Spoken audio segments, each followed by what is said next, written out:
Hello, everybody. David Shuster here. House Republicans, emboldened by the election, are doubling down on their culture wars, and now they are making it personal. In the U.S. House, South Carolina Republican Nancy Mace has introduced a bill to ban transgender women from using women's bathrooms in the Capitol. It's a direct shot at Delaware Democrat Sarah McBride, who won election and is set to be the first openly transgender lawmaker serving in Congress. First, here is Nancy Mace. Was born a biological male. She should use the men's restroom. That's how it should work. How would what's the mechanism for checking who's qualified to use the ladies' room then? Like just sort of generally. Obviously, Sarah McBride has identified herself as a trans person, but what would be the Here's the deal: biological men shouldn't be in women's private spaces. Period.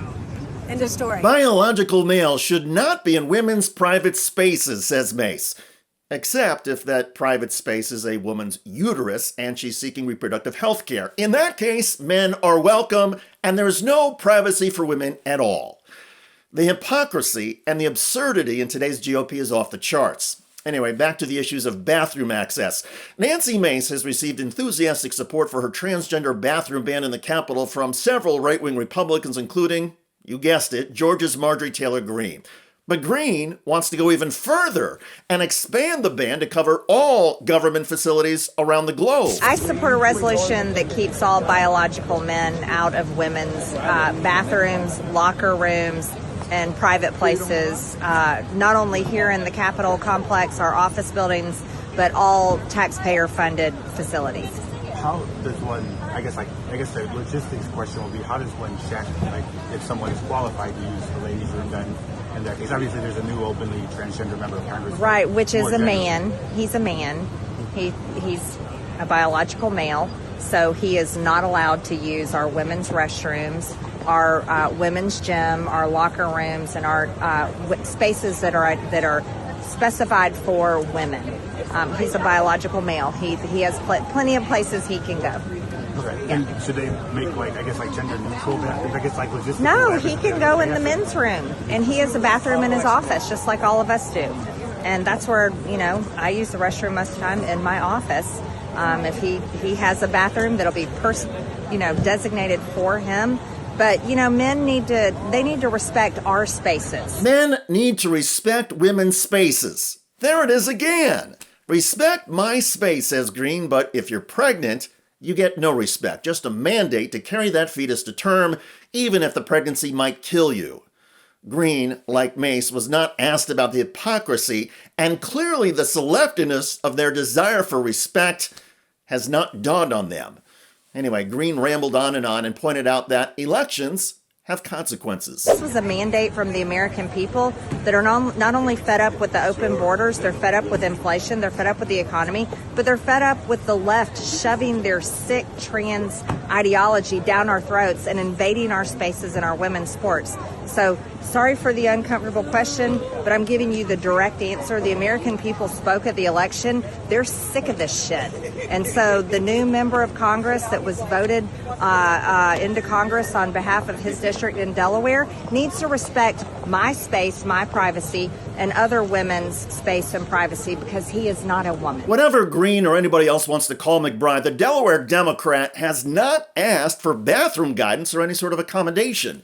In a statement, McBride said, quote, "This is a blatant attempt from far right-wing extremists to distract from the fact that they have no real solutions to what Americans are facing." McBride added, "We should be focused on bringing down the cost of housing, healthcare, and childcare, not manufacturing culture wars. Delawareans sent me to Washington to make the American dream more affordable and accessible, and that's what I'm focused on." Good for McBride to call out the right-wing lunatics and not take their bait.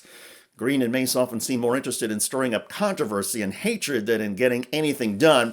And for the record, an LGBTQ plus person can only be a threat to somebody who is insecure in their own sexuality. The gay guy who lives on my street, he's not a threat to me because I'm content in my sexuality and relationship. Likewise, if Nancy Mace, Marjorie Taylor Greene, and other MAGA nuts were truly at peace with themselves, they wouldn't worry about the person who's using the same bathroom.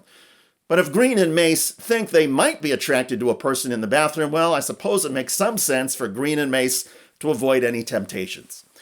Anyway, the larger issue in all of this is that Republicans are going to say and do anything they can to label LGBTQ plus Americans as other and as folks to be despised. But it's not about LGBTQ plus Americans, it's about the confusion and mental gymnastics that Republicans go through with themselves.